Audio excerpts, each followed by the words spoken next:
the move. All right, good morning. Tēnā koutou katoa. Welcome to our 1100th webinar, I believe. Getting very, very close to the end of the year. So thank you very much for all tuning in. My name's Shane Clark. I'm the General Manager here at Nuralite. And again, welcome to our webinar. Now, a little bit about our webinars. Obviously, since COVID was invented, we were unable to go and visit our fellow designers and architects and whatnot. So we started doing these series of webinars, and what we typically do is we'd take a plate of sausage rolls along with us and get some enthusiasm that way. So what we've done is we've taken that sort of $10 per head sausage roll budget and we've converted that into a donation to a suitable charity. And our panelist Jason today has nominated the Passive House Institute of New Zealand as today's worthy charity. So thanks very much for attending, everybody. You've already made the world a much better place. Sorry, no sausage rolls. Christmas is coming though. So this webinar is set for about 45 minutes. We're going to run through the panelists, a bit of an introduction to them, and then we're going to have a Q&A session at the end. So we may not get through all the Q&A, but everyone who's registered to today's webinar will get a recording to put on your wall or whatever. But what will come with that will also be the list of the full list of Q&As if we don't get through them all today. Appreciate that your time is precious. So today we're going to talk about, I guess we call it a dad joke here in Nuralite, outsulation. Simply, we're talking about putting insulation outside the structure, which is, I mean, if you look at our current guides, it's a bit foreign to us. So luckily we've got some foreigners on our panel to talk to us about outsulation. We're going to talk to you about the current issues we see with current code compliant walls. I want to cover how outsulation provides a high performance wall.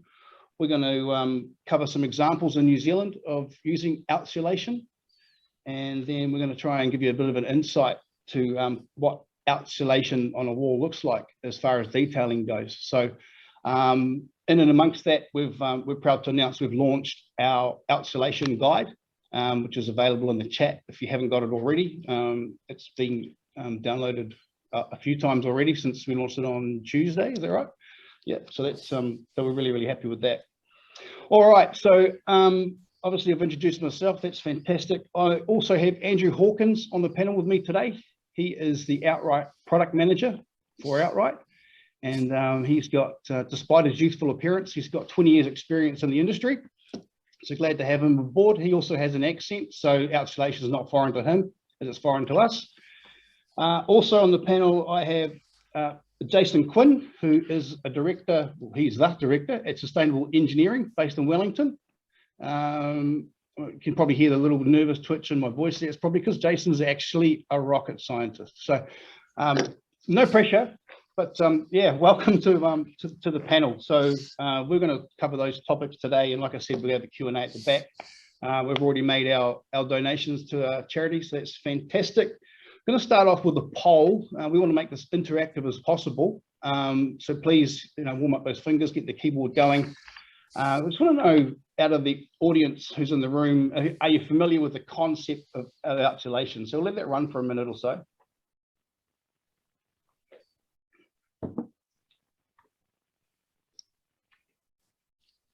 So yeah, populate your answers in there. It's just a good gauge to see who's in the room. Well, not who individually, but sort of what level of understanding we have of the concept of outsulation. I think it's, to borrow someone else's analogy, it's like if you're cold, you put a jacket on, it sits on the outside of you. You don't eat the jacket, you don't put it internally. So it's a very crude analogy there. All right, thanks for that poll. Right, we're going to open with Jason. Thanks for coming along, Jason.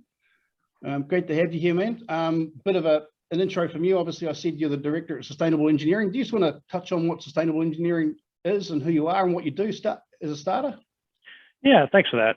Yeah, so it's a small engineering consultancy located in Wellington, of all places. And we primarily do passive house design, passive house certification, and building science consulting. So we really get into the details of thermal bridges and construction systems in New Zealand. Also the author of the High Performance Construction Details Guide that Fins has published, I guess it's almost a year ago now. Yeah. And so this was kind of a really interesting thing for me because our team got to go ahead and do a bunch of exterior insulation or outsulation details that we didn't get to put in the High Performance Construction Details book. So we got to do that piece. And it was a much more pleasant experience for myself because I didn't have to write it. So I really enjoyed that. Just got to do some technical stuff and sit back and make a few comments. It was really great. Yeah, so that's what we do and that's what we are. And I guess we might as well go ahead and get into it, eh? Yeah, sure. So I think we're going to talk about our current state of the nation and our walls. And one of the words you use is sensitive, which is very people. Yeah, I use the word sensitive, and MB uses the word unintended consequences, I think. But don't spit that water out. Yeah. So if we think about just residential buildings in New Zealand, it doesn't matter what the structure is really. Just if you think about a building, there's a moisture balance that goes inside that home that happens just because we live in it, right? Because you exhale moisture when you breathe, you have air coming in and out of the building through ventilation. You've hopefully got some heating in your house if you've got some budget, and you've got insulation, even if it's just the paper thin walls of your home. And so you've got these all exist in balance inside that home, and that balance determines how much moisture is in the air, the relative humidity. So, and that relative humidity impacts the structure. So if you have really high relative humidity, if you think about being in a shower, it gets the walls of the shower wet. Like even if the water doesn't spray on them, you just get steam condensing on those walls. So that's what happens in a building, get this moisture balance. And unfortunately, if you go to the next slide, code walls are relatively sensitive to that moisture balance. And this is kind of an example where you can see this. So this is a building down in Christchurch, brand new house, was heated overnight, no rain, it was sunny all the day before and the day after. And what's going on is there's not very much ventilation in this space. So there's interior moisture generation, people sleeping in it. And there's two things going on. There's low surface temperature because this window here is just a clear double glazed window. And there's not a hell of a lot of ventilation in this space. So because of that, you got a large amount of condensation on this window, so much so that it's actually splashing on the carpet next to the window. There's so much condensation. And that's not, it almost looks like the window's leaking, but it's not raining outside, it's sunny. And this is one of the reasons that in the code update, we didn't update walls. We'll get into in just a moment.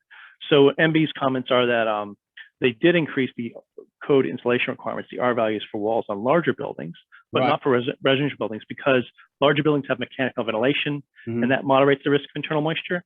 And they're just kind of hinting at, and actually they've said out loud as well, that if they're going to increase the wall insulation values, we need to also take a look at ventilation at the same time, and probably heating as well. So if we go to the next slide. So that's what they're saying here. So this is the new H1AS1, code of R values you can use for residential buildings in New Zealand.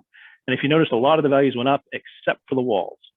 The walls in Auckland went up a tiny fraction, but in fact, we just have R2.0 walls throughout the country. And the reason for that is they're trying to control this unintended consequence of where if you've got a moisture balance going on in the building and you end up with high relative humidity, if we have code walls, they're sensitive to the interior humidity trying to go through the walls. So if we look at the next slide, we can look at a moisture balance that was done in a tool called Hawkins, part of the book. So this is a cross section through a 140 mil stud wall. So this is a standard, what you call a standard wall currently in New Zealand. Is this what we're kind of looking at? No, this is actually if they had upgraded the one top. Right. When Brands was looking, when MB was looking at increasing the building code, one comment was, well, just go to a 140 stud wall. It's easy, right? We know how to do it. We just make the wall a little thicker and chuck the insulation in. The problem with that is what happens here. So this is a 140 stud wall with kind of a typical interior moisture level. And this is doing a simplified moisture analysis through the wall assembly itself. So on the insides to the left, outsides on the right. And basically the hot, humid air, the moisture is driving through the wall through diffusion, through the materials. And then it hits the rigid air barrier there where the mouse is on 3. And then it's getting high relative humidity or even potentially condensation, right? It depends on exactly what that rigid air barrier is. But that's happening because the wall's a 140 stud wall and because the interior moisture balance has got a relatively high relative humidity. So this is the thing they wanted to avoid by just increasing the R values of walls. If you could lower the interior moisture levels, you could have problems, or you could also solve it by changing the way the insulation system is set up, which we'll talk about in just a minute. So go to the next slide. Sure. So this is another issue with code walls, performance. So we've all agreed, and MB's agreed, that the new H1AS1 we're going to use effectively 16% timber when we calculate our R value to get to R2, but we all know that's not really what we have in the walls. These are some illustrations out of Beacon Pathways research, and they found a real wall has something like 40%. If you kind of ignore all the stuff they tell you ignore, you're down to something like 20% timber, but we're actually going to use 16%. So you think you've got R2, but you really don't. It's something like R1.5 when you build a wall per H1AS1. You're just allowed to pretend the timber is 16% to make it work, so that we can say it's R2. Next slide. Oh yeah, so just because it says R2 on the bag doesn't necessarily mean you're going to achieve R2 when you finish building. Is that right? Even worse than that. The bag says R2.8 or R2.5 or something, right? Right. What I'm saying is that the plans and the energy model, if you do a modeling method, you'll say R2 in your modeling method, but in reality, the R value is more like R1.5. So there's an additional 25% loss, reduction of performance that you're pretending doesn't exist because the standard we're going to use says you don't have to count it. Okay. Right.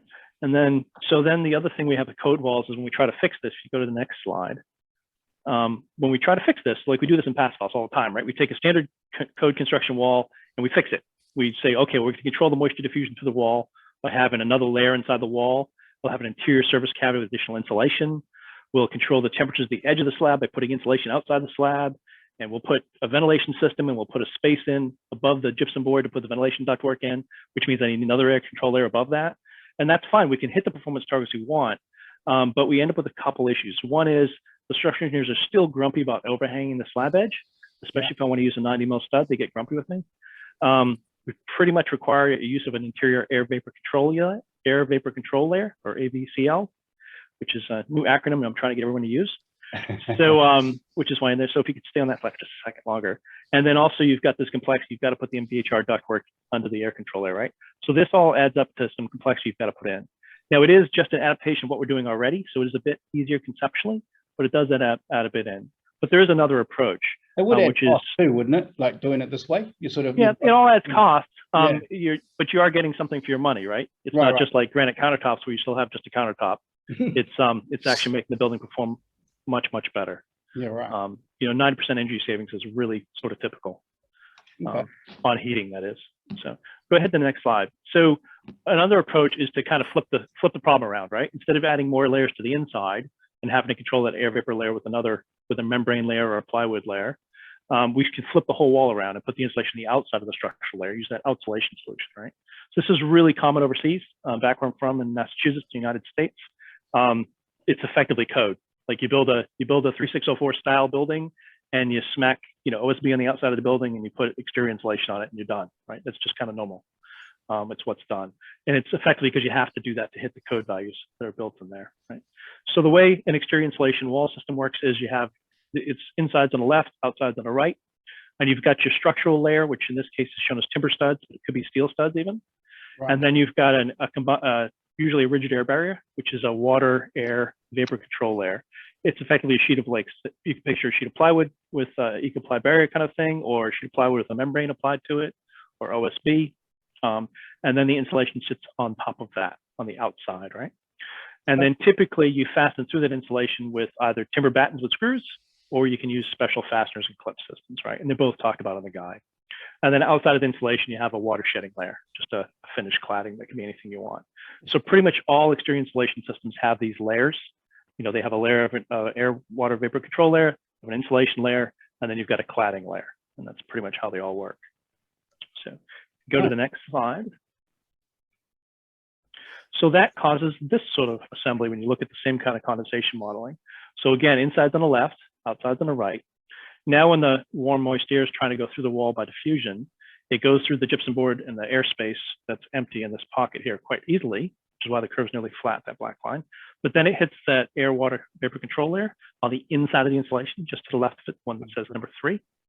And that means that all the moist air effectively stops at that point, and the insulation to the outside. So your point where you would tend to get any moisture accumulation stays warm, and warm is dry, right? Because cold spots are mold spots, right? Mm-hmm. Oh. So by keeping everything inside warm, keeping the whole structure warm, it acts like a warm roof, right? So everything stays warm, so everything stays dry. You don't have any moisture issues. If you go to the next slide. So this is where a slab edge. So now you can see where my structural engineer no longer gets grumpy with me, because the structure sits on the slab the way he's done it for 80 years, right? Or 50 years, depending on how old he is, I suppose. And everything can line up, because one of the things to make a really well-performing building with insulation layers is to line everything up. So in this case, we've got the exterior insulation on the outside of the wall, lining up with the exterior insulation on the outside of the slab edge, which then lines up with the insulation under the slab, and everybody's happy, right? Because it's all a nice clean line around the structure. That makes things quite straightforward. Yeah. For the internal trades, everything's the same. So it's kind of business as usual for all the internal guys. Like the plumber and the electrician, as long as they don't punch a hole through the little wall of the building, when they're playing in their stud cavities, they can do the same kind of games they've always done with cutting big holes and chucking stuff through, right? You can let the apprentices go. One thing that is a bit different is that on almost all of our high performance buildings, we tend to use recessed window installations, and external insulation pretty much requires you to do that. You know, you'd have to cantilever the window up pretty far to get it out to the cladding layer. So you have to use a recessed window install detail, and there are some in the guide. Well, that's relatively new to New Zealand, isn't it? The recessed window is quite new. Well, we've been doing it for, well, I know installs are well over 10 years old. There's some in Christchurch were done by Super Home guys almost that long ago. And certainly the Pass House community has been doing it since the first Pass House in Auckland was done in what, it was designed probably in 2009 even. Okay. And that has recessed windows in it. So it's not an unusual thing. If you think about a brick house, the way we built them in the 50s, all those windows are effectively recessed window installs, right? So a 1950s state house has a recessed window install detail. So it is a bit of you know, it's sort of a modern fear. Back to the future? Yeah, kind of thing. And also because the insulation is outside the structural layer, the performance isn't impacted by timber fractions. You can run the timber fraction or even use steel studs, as I said, and that doesn't impact your performance hardly at all. So, all right. Excellent. Cool. Well, thanks for that, Jason. We're going to obviously we'll come back to you later on in the webinar. Just going to move over now to Andrew Hawkins, who's our product manager for Outright. Now the external insulation or the outsulation concept may be new to some. It's not new to the rest of the world, and it's not 100% brand new to New Zealand. So I believe, Andrew, you've got a couple of case studies that you've worked on already. Yeah, there's a few projects we'd like to talk about and give you an idea of what happened. So here's a lovely little house in Christchurch. So I suppose you could say the epitome of the Monopoly house. Right. No eaves, nice, straightforward, skillion roof, really good design. The key with this particular project was that they were working with concrete walls, and to then line those concrete walls on the inside would have added problems and would have reduced the footprint of the building. So they moved to the outside with the PIR insulation, put it on the outside, and then clad the building with brick from there. So the top picture there, that shows the front of the building. You can see all the PIR layer all over the front, and there's a window and door that went in there. But the one thing about this particular project, very narrow site, and it allowed the architect to design something that was striking and a real great design, and using all that lovely timber on the inside.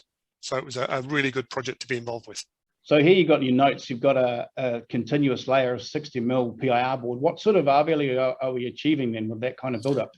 So the product itself, the 60mm, will give an R value of 2.70. So when you take the overall value, it was well over 3.1. So exceeding the code, but mainly here it was about making sure we got a better use of the materials in the space to produce a really nice home. Nice. Home ground. Some of you may know this building, Auckland City Mission, an innovative building, multi-story and a timber structure. So it flew in the face of quite a few things around the way the building code operates. But what I'd like to show you here is the areas around the cladding. So the cladding material was a terracotta tile on a rail system, and behind that you will see rock wool stone wool insulation. So this was all put together by the cladding provider, and they made this whole system, and really, really good way of outsulation. And you'll see the blue layer behind, that's the control layer. That's Pro Climber product, so that was protecting the timber structure behind that. The key here as well is that the aluminium structure of the rails was being protected by the rock wall. So because the rock was encompassing all of those rails, in a severe fire event, it would protect those rails for a longer period than if they were sitting in another location. Interestingly, this particular design has been taken and developed further. So we're going to be involved with the Narkanga Anamata project, which is the Kanga Ora passive house design, which is 5 different designs with this terracotta tile and rock-wool insulation. But it will also have a little innovation there. Our friends at Technoform have got an isolator clip, which is even better thermally broken. So we're answering a few more questions as we develop our knowledge. Excellent. The Obodo house. Now, many people will have seen this. We actually did a webinar on this good 18 months ago now.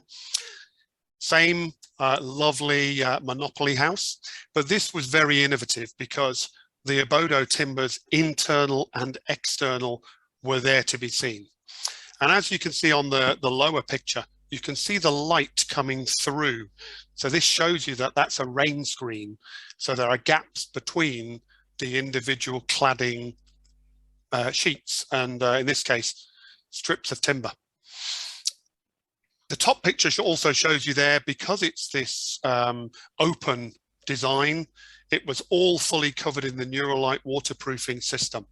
So to protect the structure.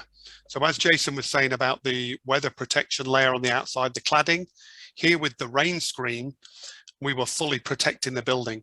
And this is mainly because that water was coming down the roof, straight down the walls, and at the bottom on the ground, you had your soak away and gutter arrangement.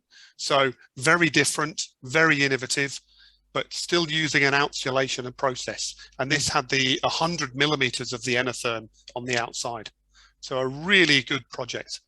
Nice. Last one, family home in the South Island. Again, concrete wall. Now, the normal way to look at a concrete wall is to put the insulation on the inside, but then we lose all the benefit of that thermal mass that the concrete is there to provide. Move the insulation to the outside, and as Jason was saying, the interior areas stay warm. So that concrete wall stays warm, collects that heat and releases it later. This was a very interesting design because of the brick cladding. There were curves in the wall, there were offsets. And so here we used 2 thin layers of insulation, a 50mm layer, then a timber batten, then a second 50mm layer between those battens to take the very long brick tie that was used. Right. All of it covered, as you see, in tape. So fully protected, and a really, really good project, and one that will be there for a very long time. Nice examples there, Andrew. Thank you for that. So like we said, you know, it may be a new concept, but we do have, I guess, pioneers out there doing it now. It is a thing. It's not just conceptual. We're actually doing it. So this is a bit of a sneak peek for those who haven't seen the Outsulation design guide. We've got a couple of details that the team's worked on, Andrew, and we're just going to run through a couple here. So you remember back to a little bit earlier when Jason showed that Outsulation as a detail, talking about less sensitive with those steps. So here we're taking those steps and putting it into a detail, and you can see the color coding about the the water shedding layer on the exterior here, the water protection layer, the thermal layer. So this is showing an exterior corner and sorry, an interior exterior corner. I'll get my words right. But basically showing you here that the insulation's on the outside, and you can actually get a much higher level of performance. So it's showing you the cladding being fixed, and it's showing you the detail of the timber batten as well, which becomes a structural element. Excellent. Now, for those of you who haven't actually got the guide yet or found any of the links, Jade's popped the link to the the link to the guide in the chat. There you go. So it's there if you need to grab it. So here's where you've got a wall to pitch roof arrangement. And this is the kind of thing that we have been working on with a couple of our partners as well. One in particular, Gerard Roofing, with their Thermocore, so an insulated warm roof with the tiles. But again, you can see here the insulation layer on the outside of the roof coming down and joining with the insulation layer on the outside of the wall. So we're showing it here with the eave, so you can actually see exactly what we are traditionally thinking of or what we traditionally know, but it can be done. And it's about clever design and about working with these individual layers. The last one that we have here, the last detail, shows a window detail. So here we've got the window coming back into the space, so it's more in line with the exterior insulation. And you'll also notice this is a thermally broken window, so the section between the two pieces of aluminium. Okay. This is where we are today. This is where we see it moving, and we've been working with a few partners on ideas, and there will be other areas that we can work on around taking this forward with those inset windows. Excellent. And just so you know, there's the Outsulation guide, and I must say now, it's not available in stores, but you can get it now. It's a perfect gift of Christmas. We're only 2 weeks away. I'm sure there's plenty of people out there who would love to see it. Yeah, so all its Christmas colors and all. Nice. Excellent. All right. Well, look, hopefully this little introduction to the Outsulation guide answered a few of your questions. I see there's some questions coming through. That's fantastic. Chuck them in. We'll get through them as soon as we can. Right, we can actually we've up into those questions now if you like. Okay, lots of comments here. That's great. Here's one. This will be for me. What is the embodied carbon and PIR insulation?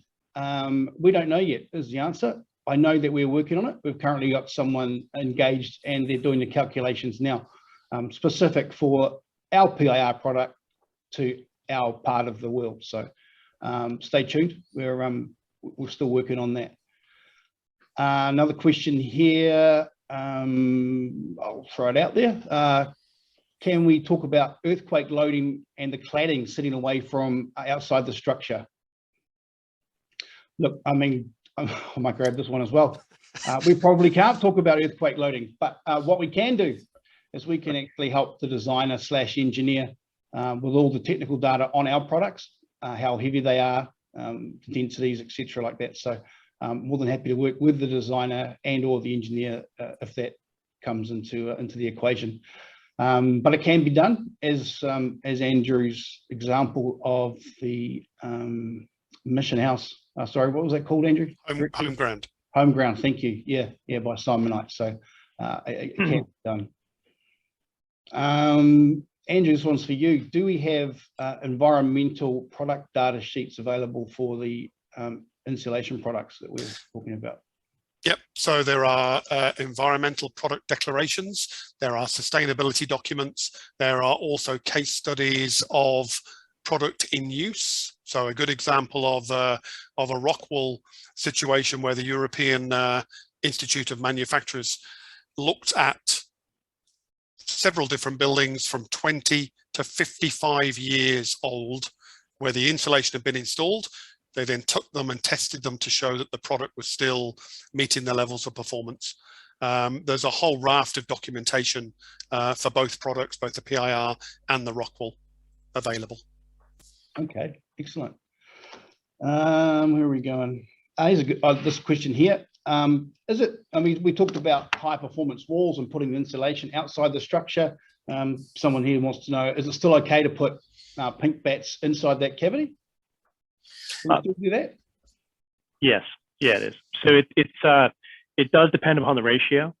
So one rule of thumb that's used overseas is a 1-to-1. So you can have one, or if the same R value you have outside the wall, you have in the cavities. There are other ratios that are even let you have slightly higher R value in the cavity, but it does depend upon the interior moisture level. So the important thing is if you're going to put interior insulation inside there is to make sure you've got continuous mechanical ventilation. Like that can be as simple as having just replace a bathroom fan with a continuous bathroom fan, right? There's a couple different vendors in New Zealand. Because the moisture levels in our homes can be quite high, as you saw from that slide I showed you with the window. Yeah. So if you have that, when you have that sort of moisture levels in your home, when you have insulation in the wall, it just becomes sensitive to those moisture levels.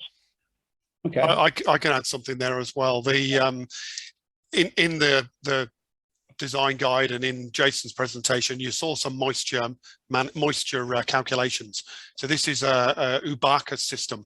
So it's like a line in the sand, but we take those calculations and we can look at your building in the location and take those mean values for temperature and humidity. So it's an early start at early part of design to be able to say, here's the internal insulation, here's the exterior insulation. Will they work together in this build-up, in this environment? This is then taken on as projects become more complex, but it's a good early indication that the design is following the right tracks. Okay, thanks for that, guys.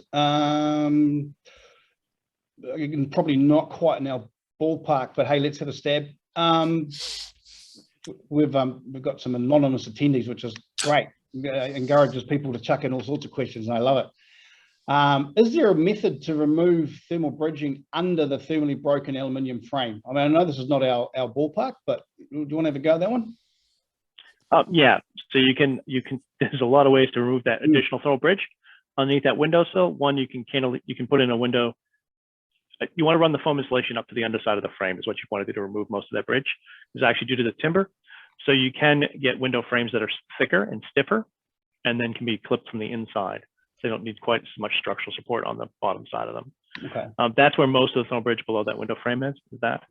And then the other thing that's done overseas, which we've not done in New Zealand, is they'll partially caulk below that window, still leaving weave holes, and put fiberglass or mineral below that to fill that cavity up.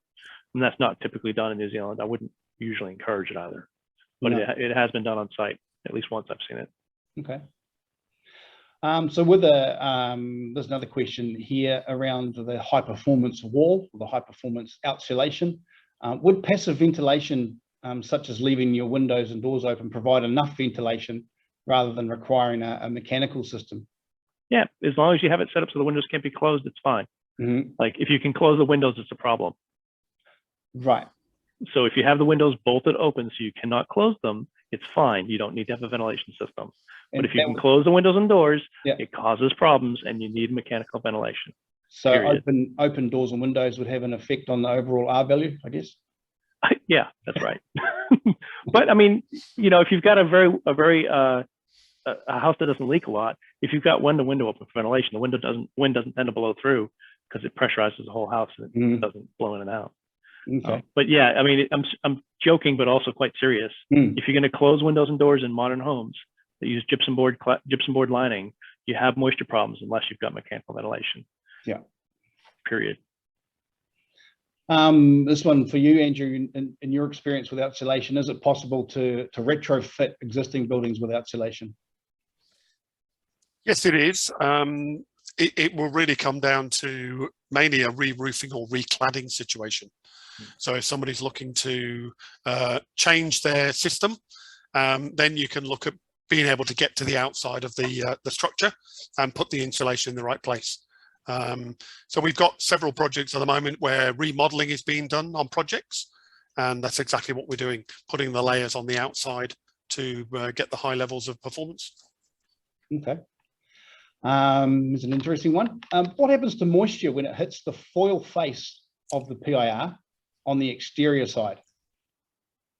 What do you think is going to happen to the moisture? Well, if it's liquid, it'll run down like raindrops. Yeah. Because the foil face is vapor impermeable, right? So water can't get through in either vapor or liquid form. Yeah. So it can't go through. So on the inside face is where people are usually concerned, but the inside face is warm, so it's not an issue. And therefore the outside face is cold, so it'll be the same temperature as the air outside. That's right, yeah. So if it's above 100% RH, it'll condense on any solid surface and then roll down and out the cavity. And also to remember that the foil facing on the modern PIR products are a composite of several layers. So it's not a piece of aluminium foil. It's a composite buildup of scrims and meshes and product and different aluminium forms to make a product that's hard wearing and that will perform over a long period. Mm-hmm.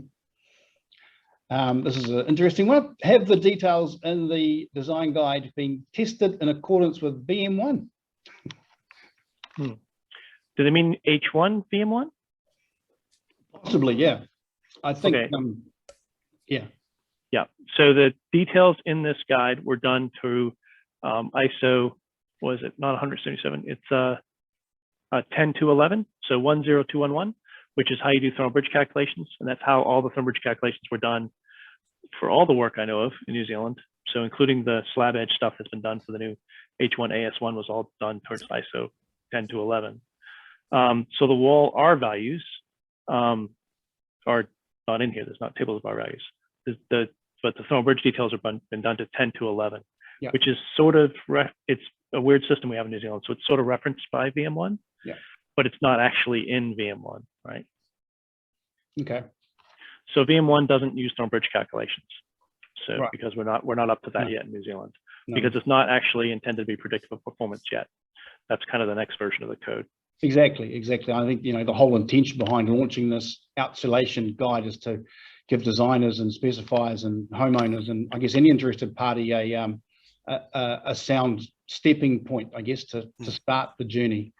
Once we start, we can start working out where we need to solve other issues, but currently there's nothing else out there. So yeah, you're right there, Shane. This is not the answer to everything. This is a starting point. This is a way of saying, if you know something, here's to improve your knowledge. If you know nothing, here's a good starting to build your knowledge base and then look at the specific design. And there's a lot of science behind it, as Jason has been assisting with, but it's also about making sure that we can look at the specific design, assist, support, and build better buildings. Nice. Okay, there's quite a few questions there. I think it's fantastic. And like I said at the start, this webinar is going to be recorded. It's going to be sent out to the recipients, and we'll answer all those questions, and you'll see them all there. We won't have time to cover them all today. Just want to we're sort of getting towards the pointy end, and I just want to run a bit of a poll. Feel free to chuck your answers into this poll, and it is we're actually obviously with the introduction of the new H1 clause.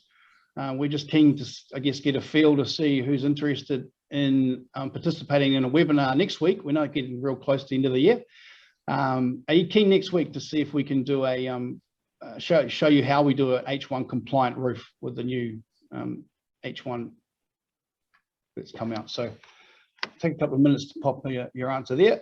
We'll see what the interest is, and then see if I can bribe Jason again. See if he's around. All right. Okay, right. Thanks very much again for your participation, everyone. Thank you very much to the panelists. Passive House Institute of New Zealand, you're going to get a very good donation. Thanks for coming. So obviously we wanted to try and cover the current issues that we have with code compliant walls. We tried to explain, or we did explain, how Outsulation creates a high performance wall. We gave you some examples of high performance Outsulation projects that we've already done in New Zealand. And we've given you a bit of a sneak peek into the guide and sort of discussed how Outsulation detailing looks. Hopefully I've loaded that link into the chat there, so grab that. Otherwise it'll be available on our website.